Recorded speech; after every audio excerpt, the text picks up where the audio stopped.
Bill Haney and Devin Haney have set a tremendous example in the boxing world. They've done great things as far as promotion and using social media to promote themselves. And now they have somebody following suit in a young, exciting fighter in the lightweight division, same division that Devin Haney was in, and a father doing apparently the same thing that Bill Haney was doing.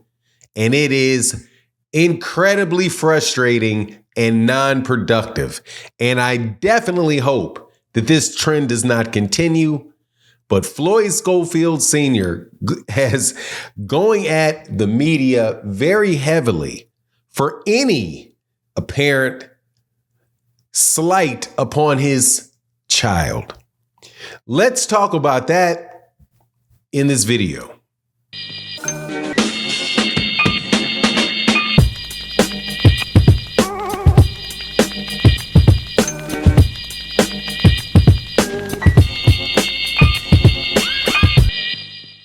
All right, welcome back to the channel. It's your boy Fanon, and in this video, we are going to be on the subject of helicopter dads in the sport of boxing and a real need for a trend to stop, which is overly involved fathers who do not allow their children oftentimes to speak for themselves, to engage in altercations and aggressive behavior with people that are in some way, shape, form, or fashion associated with the boxing media.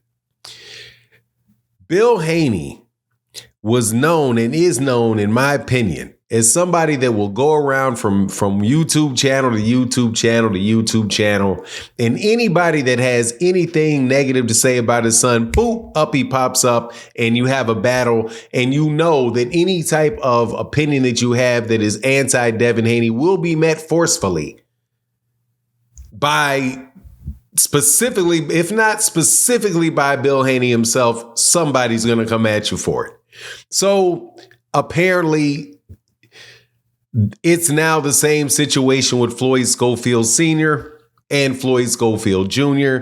Kid Austin. Ken Austin is a tremendous fighter.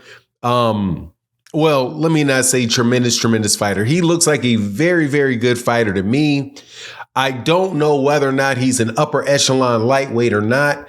I don't see that level of talent out of him, like something like a Andy Cruz or someone like a Jaron Ennis or something that just really pops out, right? Like that. However, looks like he very well may be able to do some things. Well, a well-known and I do believe very knowledgeable boxing YouTube channel and commentator that is on a lot of other people's channels on a regular basis, Greg Hackett, gave his opinion about the skill set and where Floyd Schofield was.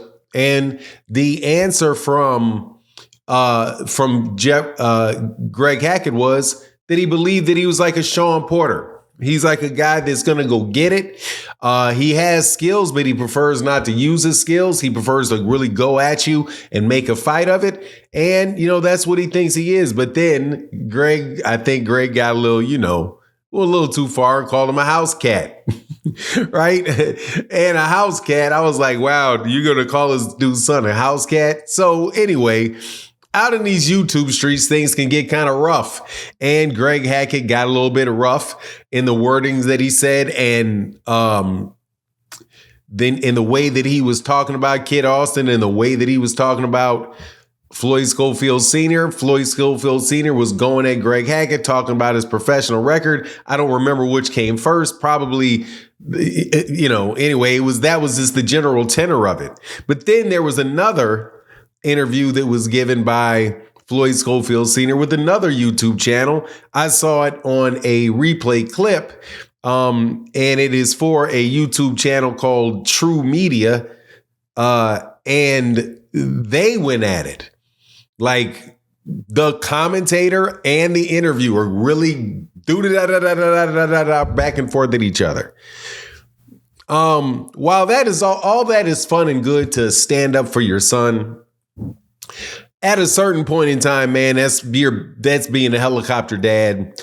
That's adding a lot of stress out there in the world and a lot of negativity that people are going to put on your son. Now, the plus side of it is that, that's somebody that's working hard every day to keep your name in the media. That's Floyd Schofield's doing that. He's also getting attention because it's, loud talk. It's something that is very, very noticeable. It's infused with humor, infused with drama, also infused with history and past doings. In the case of Greg Hackett, we discovered that there was a fighter that beat Floyd Schofield in the amateurs, and there was some beef around the teams, the coaches coaching for the teams. You also find out that other people paid visits to Floyd Schofield's house and, was accused of saying really great things about Floyd Schofield. But when you get on camera, being a lot less committed to what you said, or at least what you're accused of saying. So all of that stuff back and forth. What happens? You get a lot of media, you got a lot of noise on YouTube.